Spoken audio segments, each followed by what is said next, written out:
खतरनाक ज्वालामुखी राख का असर दिखने लगा है और एयरलाइंस को तुरंत सतर्क रहने के निर्देश जारी किए गए हैं।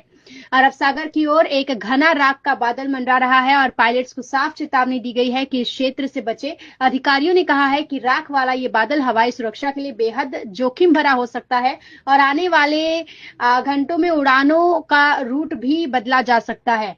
स्थिति तब और गंभीर हो गई जब अमेरिका के हवाई स्थिति से लगातार लावा बहता हुआ दिखाई देने लगा। यूएस सर्वे ने बताया कि शनिवार रात से रविवार रात तक ज्वालामुखी से पिघला हुआ लावा तेजी से बहता रहा और अगले विस्फोट की तैयारी साफ दिखाई देने लगी।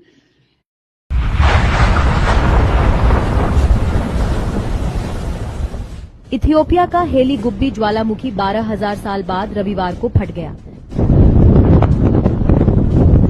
विस्फोट से उठने वाली राख 15 किलोमीटर ऊंचाई तक गई और फिर लाल सागर पार कर यमन और ओमान तक पहुंची।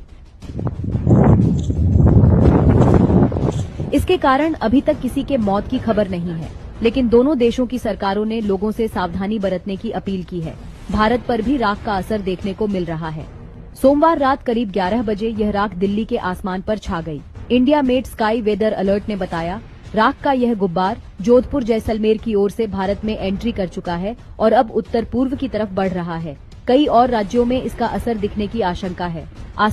इथियोपिया में हुआ ये वोल्केनिक इरप्शन दुनिया का नया जियोलॉजिकल अलार्म बन चुका है, क्योंकि हैली गुबी नाम का ये वोल्केनो 12,000 साल से सोया हुआ था और अचानक ऐसे फटा कि राख का बादल 14 किलोमीटर आसमान तक उठ गया। हवा के रुख ने इस राख को इथियोपिया से उठाकर सीधे येमेन, ओमान और इंडिया तक पहुंचा दिया। दिल्ली, राजस्थान और पंजाब तक इसकी ऐश डिटेक्ट भी हो चुकी है। एक्सपर्ट्स का कहना है कि अगर हवाएं इसी दिशा में चलती रहीं, तो ये राख रेड सी पार कर सऊदी अरेबिया, पाकिस्तान और ईरान तक भी पहुंच सकती है। सबसे बड़ी चिंता ये है कि वोल्केनिक ऐश धुआं नहीं, बल्कि माइक्रोस्कोपिक वोल्केनिक ग्लास होता है, जो एयरप्लेन्स के इंजनों को नुकसान पहुंचा सकता है, हवा को टॉक्सिक बना देता है और विजिबिलिटी तक गिरा देता है। सो यस, ये इरप्शन सिर्फ लावा नहीं, ये रिमाइंडर है। इथियोपिया के हैली गुब्बी वोल्केनो में इतना खतरनाक एक्सप्लोजन हुआ है कि इसका असर 4,000 किलोमीटर दूर भारत तक पहुंच गया है। ये वोल्केनो 10,000 साल से साइलेंट था, लेकिन संडे मॉर्निंग इतना तेज एक्सप्लोड हुआ कि इसका ऐश और सल्फर डाइऑक्साइड 10 से 15 किलोमीटर ऊपर तक पहुंच गया। इस हाइट पर न क्लाउड्स होते हैं, न रेन्स, न ही स्टॉर्म्स। यहाँ अर्थ के विंड हाईवेज होते हैं जिन पर अल्ट्रा फास्ट विंड्स चलती हैं। यही विंड्स इसे रेड सी क्रॉस करवाते हुए यमन और ओमान तक ले गई। फिर सब ट्रॉपिकल जेट स्ट्रीम ने इसे अरेबियन सी क्रॉस करवाते हुए भारत की तरफ टर्न कर दिया। ये 100 से 130 किलोमीटर पर आवर की स्पीड से ट्रेवल कर रहा है, इसीलिए मंडे की रात इसका कोर दिल्ली एनसीआर, हरियाणा, पंजाब, राजस्थान और यूपी तक पहुंच गया।